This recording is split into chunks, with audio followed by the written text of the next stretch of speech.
ఓం నమః శివాయ. ఓం నమో నారాయణాయ.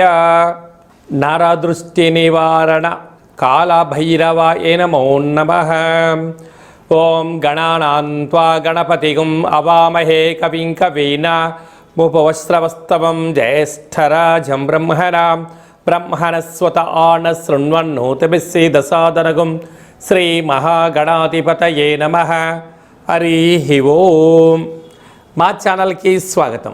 చూస్తున్న వీక్షకులకు, ప్రేక్షకులకు, ప్రియ కాళభైరవ భగవద్బంధులకి స్వాగతం పలుకుతూ మమ్మల్ని ఎంతగానో ఆదరిస్తూ ఉండబడినటువంటి ప్రియ సోదర సోదరీమణులకు అందరికీ కూడా శ్రీ పరాభవనామ సంవత్సర తెలుగు ఉగాది పండగ శుభాకాంక్షలు. తెలుగు ఉగాది పండగ సంవత్సరాంతము కూడా అందరికీ శుభాన్ని, జయాన్ని, ఐశ్వర్యాన్ని, ఆనందాన్ని, ఆరోగ్యాన్ని ప్రసాదించాలని మనం కూడా మనసారా కోరుకుందాం. 16/3/2026 నుండి 31/3/2026 వరకు పుట్టినటువంటి వారందరూ కూడా ముందస్తుగా జన్మదిన శుభాకాంక్షలు. గతంలో వివాహం చేసుకున్న వారికి వివాహ వార్షికోత్సవ శుభాకాంక్షలు. ద్వాదశ రాశుల్లో గ్రహ గమనాలు వీక్షింపచేద్దాం. మిథున రాశిలో దేవగురు బృహస్పతి సంచార స్థితి, సింహరాశిలో కేతు సంచార స్థితి, కుంభరాశిలో కుజ బుధ రాహు సంచార స్థితి, మీనరాశిలో ఏడాది తర్వాత రవి భగవానుడు శని భగవానుడితో కలిపి శుక్ర సంచార స్థితితో ద్వాదశ రాశుల్లో గ్రహ గమనాలు ఈ విధంగా ఉన్నాయి. మకర రాశి వారికి ఏడాది తర్వాత రవి భగవానుడు తృతీయంలో శని భగవానుడితో సంచారం చేయనప్పుడు దోషాన్ని తొలగించుకొని ఐశ్వర్యం ఎలా పొందాలో ఈ వీడియోలో సవివరంగా సంపూర్ణంగా తెలుసుకుందాం. మకర రాశిలో ఏ నక్షత్రాలు వస్తాయనగా ఉత్తరాషాఢ నక్షత్రంలోని 2, 3, 4 పాదాలు, శ్రవణ నక్షత్రంలోని 4 పాదాలు, ధనిష్ఠా నక్షత్రంలోని 1, 2 పాదములను కలిపితే మకర రాశి. రాశాధిపతి శని భగవానుడు. వీరికి ధనావాకు కుటుంబ స్థానంలో కుజుడు సంచారం చేయడం కుజదోష ప్రభావం. బుద్ధికారకుడు బుధుడు, వాస్తు నరదృష్టి కారకుడు 2వ స్థానంలో ఉండడం వల్ల దయచేసి అప్పులు ఇవ్వద్దు, అప్పులు కూడా తెచ్చుకోవద్దు. షేర్లు క్రయ విక్రయాలకు దూరంగా ఉండడం ఉత్తమోత్తమం. అదే కాకుండా తృతీయంలో ఏడాది తర్వాత ఆత్మకారకుడు రవి, కళత్రతకారకుడు శుక్రుడు, ఆయుకారకుడైన శని భగవానుడితో మీనరాశిలో సంచారం చేయనప్పుడు తల్లిదండ్రులతో, అన్న తమ్ముళ్లతో, అక్క చెల్లెలతో, సహచరులతో, మిత్రులతో, అలాగే పార్ట్నర్షిప్ వ్యవహార కార్యక్రమం చేసే వారందరితో చాలా జాగ్రత్త అవసరమని చెప్పి జ్యోతిర్విజ్ఞానం తెలియచేస్తుంది. 6వ స్థానంలో గురు సంచార స్థితి ఉన్నప్పుడు ఎప్పుడూ ఏదో తెలియని ఒక ఆందోళన, రుణ సమస్య, రోగ సమస్య, అలాగనే నిత్యము ఏదో రకమైన ఆందోళనతో మీరు గడుపుతూ ఉంటారు.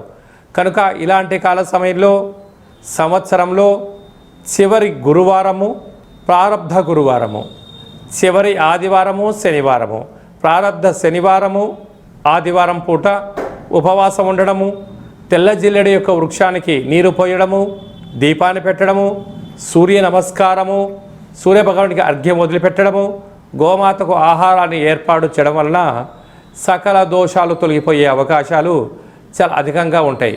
అదే కాకుండా వీలైనంత వరకు శ్రీ మేధా దక్షిణామూర్తి స్వామి యొక్క స్మరణ, దర్శనము, రుద్రాభిషేకము మీకు అదృష్టాన్ని, ఆనందాన్ని కలిగించే పరిస్థితి ఉంటుంది. సాఫ్ట్వేర్ ఉద్యోగస్తులు, హార్డ్వేర్ ఉద్యోగస్తులు, డాక్టర్లు, ఆయుర్వేద వృత్తిలో ఉండబడిన వారు, హోటల్ వ్యాపారస్తులు, గృహ భవన నిర్మాణ కార్యక్రమం చేసేటువంటి వారందరూ కూడా ఎన్నో జాగ్రత్తలు తీసుకుంటూ సత్ప్రవర్తనగా ఉంటూ వీలైనంతకు కోపాన్ని తగ్గించుకొని సహనం, శాంతి, సత్ప్రవర్తన, నియమనిష్టలు అవసరమని చెప్పి జ్యోతిర్విజ్ఞానం తెలియచేస్తుంది.